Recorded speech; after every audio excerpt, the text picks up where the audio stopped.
네, 경기에 대해서 요즘 고민이 상당히 많습니다. 경제 지표가 뭐 잘 나오고 있는 것도 있고 간밤에는 또 고용 지표가 괜찮았는데 그 전거래일 같은 경우에는 또 경제 지표 좋지 않은 것들도 있었거든요. 계속해서 혼조를 보이고 있는데 우리의 경기 과연 어떤 방향으로 흘러가는지 증시에 어떤 영향을 미치는지 자세한 도움 말씀 들어보겠습니다.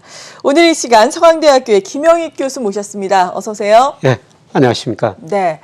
경기가 또 너무 빨리 회복이 되더라도 테이퍼링, 이 긴축에 대한 우려감이 시장에는 일 수가 있는데 요즘에는 또 반대로 경기가 또 피크아웃 되는 것이 아닌가 이런 얘기도 있더라고요. 어떻게 판단을 해야 될까요? 예, 현재 경기는 아주 좋습니다. 네. 예, 그런데 일부가 선행하는 지표들이 좀 둔화될 조짐을 보이고 있거든요. 전반적으로 보면은 올 연말까지는 경기 확장 국면인데 네. 성장률은 좀 낮아질 것이다. 예, 그리고 좀 멀리 보면은 이제 내년 하반기쯤에 가가지고 경기가 본격적으로 나빠질 것이다. 이렇게 지금 볼 수가 있습니다. 예. 그래서 경기를 보는 대표적인 지표 중에 하나가 OECD에서 뭐 전체적인 선행지수 발표하고 각국의 선행지수 발표하거든요. 예, 그림이 나오고 있습니다만 네. 우리나라 선행지수가 OECD 선행지수에 한 평균 5개월 정도 선행하고 있습니다. 저 파란 선이 우리나라 선행지수인데요. 예. 우리나라 선행지수가 2019년 8월을 정점으로 지금 계속 올라오고 있거든요. 예. 예, 그리고 작년 3, 4월 달에도 OECD 선행지수 급락했는데 우리나라는 별로 조금 떨어지고 다시 그러네요. 올라오고 있어요. 예, 그래서 우리나라 경기 선행지수가 OECD 선행지수 선행하는데 우리나라 선행지수를 보면은 세계 경제를 알 수가 있다는 겁니다. 아, 네. 예, 그래서 우리 경제를 뭐 세계 경제 풍향계다, 뭐 탄광 속의 카나리아다 예. 이런 이야기까지 나오는 것이죠. 네, 그렇다면 이걸 봐서 한국의 선행지수를 우리의 선행지수를 일단 전망을 해본다면 어떻습니까? 예, 제가 생각하면은 한 8월쯤에 정점이 나올 가능성이 높아요. 아, 그래요. 예. 예. 그 OECD 선행지수에 선행하는 게 우리나라 장단기 금리 차거든요. 예, 그림 보시면은 10년 국채 수익률하고 1년 차이, 예, 제가 장단기 금리 차라고 해놨는데 네. 저게 우리나라 선행지수, OECD 선행지수에 한 3개월 정도 선행하거든요. 약간 꺾였네요, 그런데. 예, 우리나라 저 장단기 금리 차가 5월을 정점으로 6월, 7월 지금 꺾이고 있거든요. 네. 예, 이걸 보면은 3개월 정도 선행하니까 우리 선행지수가 한 8월 무렵에 정점을 칠 수 있을 것이다. 네. 그래서 아직 6월까지밖에 발표가 안 됐어요. 그래서 7월, 8월, 9월 앞으로 발표된 걸 좀 보셔야 됩니다. 예, 그러면 8월쯤에 우리나라 선행지수가 꺾이면은 OECD 전체는 한 5개월 후행하니까 네. 올 연말쯤, 내년 초쯤 꺾일 수가 있거든요. 예, 그러면 뭐 올 연말까지는 경기가 괜찮다는 겁니다. 예. 예, 그런데 올 연말에 OECD 선행지수가 꺾인다면은 내년 가가지고 이제 경기가 나빠질 수 있다. 뭐 조금 먼 일이지만 그렇게 예. 예상해 볼 수가 있는 것이죠. 아, 근데 이걸 어떻게 해석을 해봐야 될지 모르겠습니다. 그래도 네. 지금의 통화 정책이 계속해서 유지될 걸로 봐야 하는지 일단 그거는 우리가 고민을 해봐야 할 문제인데 미국 같은 경우에는 지금 경제 지표가 어떻게 나오고 있나요? 미국 경제 지표도 굉장히 좋죠. 예. 뭐 1분기, 2분기 연율로 6% 이상 성장했고요. 예, 그런데 저 미국 경제 단기적으로 보는 게 우리나라 주가 지수와 가장 상관관계가 높은 게 미국에서 ISM 제조업 지수를 하는 네. 거예요. 예, 그런데 그림에 나오고 있습니다만 이 ISM 제조업 지수가 3월을 고점으로 지금 4개월 연속 7월까지 떨어졌거든요. 물론 아직도 50 이상이니까 경기를 좋다고 대답한 기업이 나쁘다고 대답한 기업보다 많다는 의미인데요. 네. 예, 그런데 그게 조금씩 줄어들고 있거든요. 네. 예. 예. 네, 그러면 파리가 계속해서 왔다 갔다 하고 있네요. 예, 이렇게 그래서 단기적으로는 말씀해 주시죠. 미국 경제도 모멘텀이 좀 꺾이고 있다.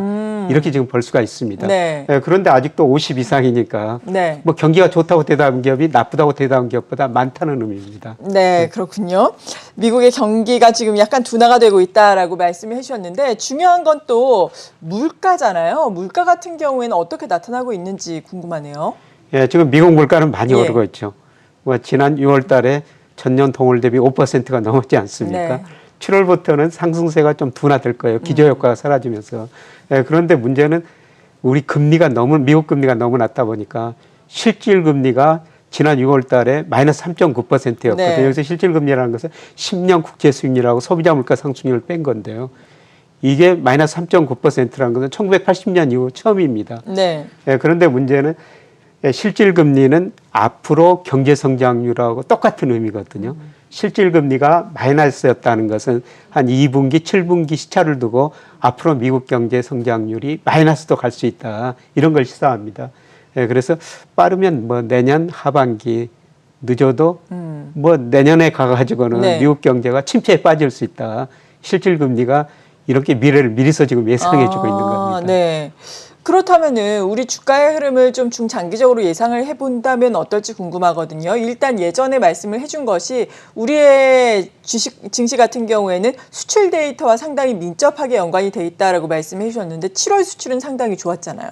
네, 7월 수출 예. 상당히 좋았었는데요. 예, 그런데 주가가 아직도 앞서가고 있습니다. 제가 평가하면 한 36% 정도 예. 앞서가고 있고요. 예, 제가 올해 주가를 전망하면서 상반기 상승, 3분기 조정, 뭐 4분기 상승 예. 이런 식으로 말씀드렸는데 좀 3분기도 상당히 견조한 모습을 보이고 있는데요. 맞아요. 예, 지금 실물 경제 특히 제가 예측하면 경기 선행지수가 우리나라 거 제가 만든 선행지수인데요. 이제 8월부터 꺾이게 되거든요. 예, 저런 네. 걸 보면은 주가가 여기서 계속 상승하기는 힘들 것이다. 조금 조정을 거칠 것이다. 예, 저는 이렇게 보고 있습니다. 네. 예. 그리고 그렇군요. 4분기에는 물론 반등을 하는데요. 예. 반등을 하더라도 뭐 크폭 반등은 아닐 거라 보고 있습니다. 이제 하반기 들어가면은 뭐 4분기 들어가면 모든 선행지수들이 많이 꺾이는 모습이 나오기 때문에 네. 뭐 그때 가서는 경기 논란에 대해서 더 많은 논쟁이 있을 거라 보고 그러겠죠. 있거든요. 예, 예. 네. 그렇다면 미국 증시 같은 경우에도 비슷한 양상이 나타날 것이다. 이렇게 봐야 되는 건가요? 예, 미국 증시는 지금도 우리보다 훨씬 더 강한데요. 네, 그렇죠. 예, 근데 미국 증시도 마찬가지. 예, 저는 조만간 조정 국면 들어서리라 보고 있거든요. 아, 네. 예, 미국의 모든 경제 지표 둔화되고 있고요. 예. 예, 그다음에 미국 경제력에 비해서 주가를 보면은 우리 주가 좀 앞서가고 있다고 말씀드렸습니다. 네. 미국 주가는 더 많이 앞서가고 맞아요. 있어요. 예. 그래서 이 실물하고 금융하고 거리를 좁히는 과정. 소위 한국에서 계속 금융 불균형이라고 그러는데요. 네. 그 불균형이 조금 해소되는 과정이 뭐 3분기에 진행될 것 같습니다. 네. 뭐 3분기 이제 8월 중순, 9월 남아 있습니다만 아마 8월 중순, 9월은 조금 더 조정 기간이 있지 않을까. 미국 주가도 그렇고 우리 주가도 그렇지 않을까. 그렇게 저는 전망하고 있습니다. 그렇다면은 반대로 통화정책 기조의 변화는 좀 늦춰질 수 있지 않을까 싶은데 이 부분은 어떻게 전망을 하세요? 아마 우리는 예. 좀 미국보다 경제가 더 빠른 속도로 회복됐거든요. 그래서 뭐 빠르면 이달, 늦어도 저는 10월에 우리는 금리를 인상하리라 보고 있고요. 인상을 시사하기도 했었죠. 예. 예. 그런데 미국은 고용이 아직도 뭐 코로나 이전보다 한 670만 개 정도 감소했거든요. 네. 물론 오늘 저녁에 7월 고용 데이터가 발표되는데 한 70만 개 이상 증가했으라고 컨센서스가 그렇게 네. 나오고 있는데요. 이 정도 보면은 아니면 매년 상반기 가면은 잃어버렸던 고용을 다 찾을 것 같습니다. 그래서 미국은 내년 상반기 초에 테이퍼링을 하고 상반기 말쯤에 금리를 인상하리라 보고 있는데요. 금리 인상은 우리가 먼저 할 것이다. 네. 그렇게 저는 보고 있습니다. 네, 주식시장에 대한 경기에 대한 전망 또 들어봤습니다. 서강대학교의 김영익 교수로부터 도움 말씀 들어봤습니다. 고맙습니다. 네, 고맙습니다.